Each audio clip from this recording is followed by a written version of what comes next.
we tend to treat our celebrities like objects.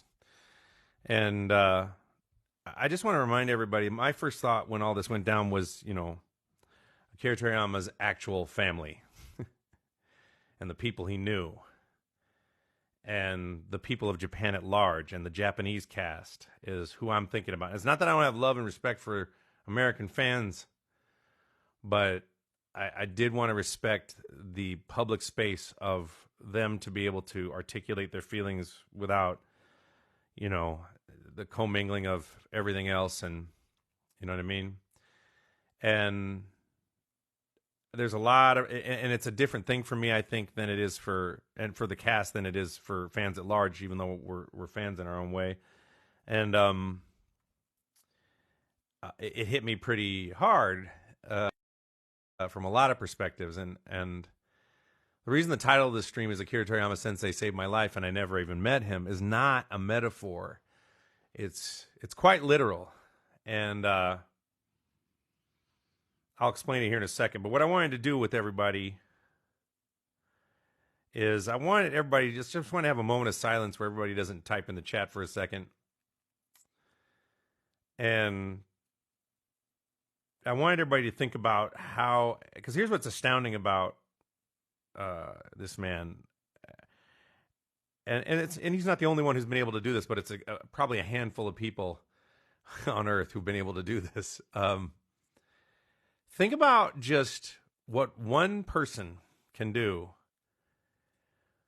in this case Akira Toriyama Sensei, with a pen and a staggering imagination. Just staggering. I am an ant, folks, compared to that, And I can't even wrap my head around it,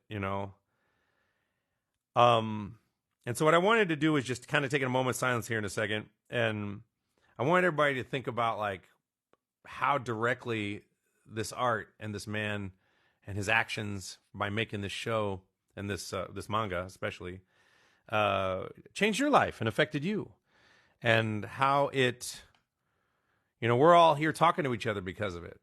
I can say for me personally, and I'll go into it later, I have some old school homie friends, a few from childhood and a few from my classical music days.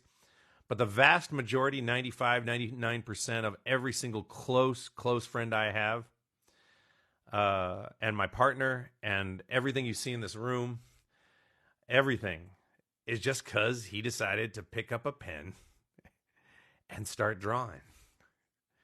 And if that doesn't inspire you, I don't know what will.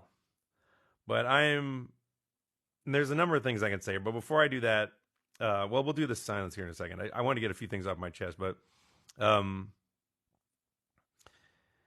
remember, Pete Townsend was talking about how a bunch of his friends had died who were famous people, and it was on some interview. And he was upset because he was like, you're heroes, but they're my friends. And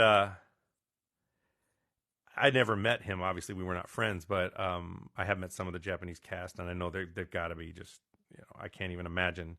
And they lost one of their own, you know what I mean? So for me, I wanted to respect that. We all love him, and we love Japan, and but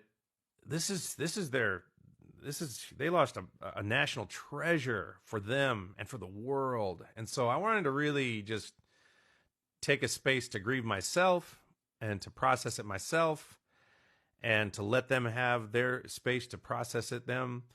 And it reminds me, what I think is really beautiful, especially what Masako Nozawa is doing, I really am, so blown away by her, is, she said something on a panel a long time ago that came to mind, and I now understand a little bit better. And I remember she was on a panel with me, and through some broken English, she said, and it was very adorable, she said at the very end, Goku's everybody's friend.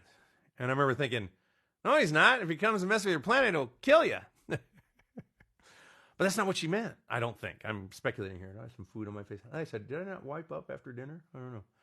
Or maybe that's just the shadow of my stubble growing in. I had dinner a little while ago. But and I realized that while there's a lot of fighting in Dragon Ball, what's really cool about it, and think about every moment in Dragon Ball when the shit hits the fan, everybody's coming together, they're doing Spirit Bomb energy, they're collecting the Dragon Balls together. There's always a moment, even in I can't remember if it was in Battle of Gods, where everybody's just, Goku, and they're all everyone's together, and that's really, really beautiful. Like, think about just this comic, this art, this manga,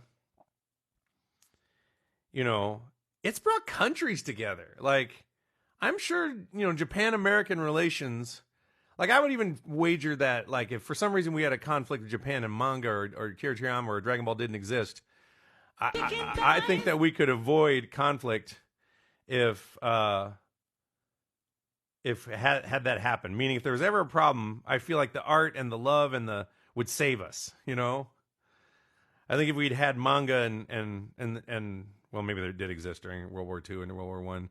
I think there's no big conflict. I just think it would just bring everybody together. And the reason I bring that up is because this is why I'm so passionate and serious about my art. Stop giving me your money. Yeah, I don't want to. This is not monetized. Like, this is.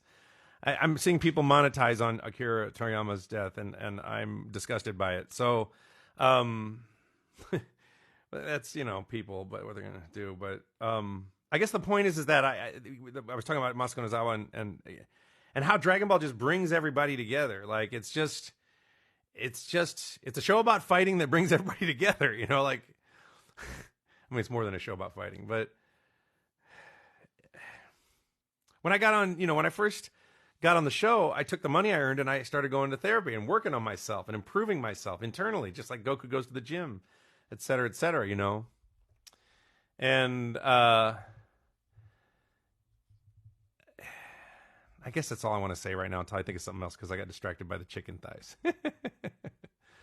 But the amount of love and the connection and the amount of rabid fans I've seen in the last 25 years just is a testament to the power of his storytelling ability and his ability to relay ideas visually. It's funny, when I first got on the show, I knew that a lot of comic book and manga artists, comic artists especially, will draw themselves into the show or into the art. And I looked at Goku and I'm like, and I saw a picture of Akira Toriyama and I was like, is he drawing himself into? I couldn't quite tell. And just out of the blue, after he passed, I saw a younger picture of him and he was making this like happy, excited face. And then I saw it. I was like, holy crap, he's that's the face. That's the Goku face when he's like, when he's all happy, which I've seen a jillion times. And I realized that as an actor, I've been channeling this character, in English for 25 years, this month, by the way. And possibly part of him. And again, I don't know him personally at all. I don't even know if it's right for me to say it, but that is an extraordinary honor. I don't even think I deserve it. It's extraordinary. And could refrain from sending energy or doing things that make the chicken thighs go off just while I'm talking for a little bit. I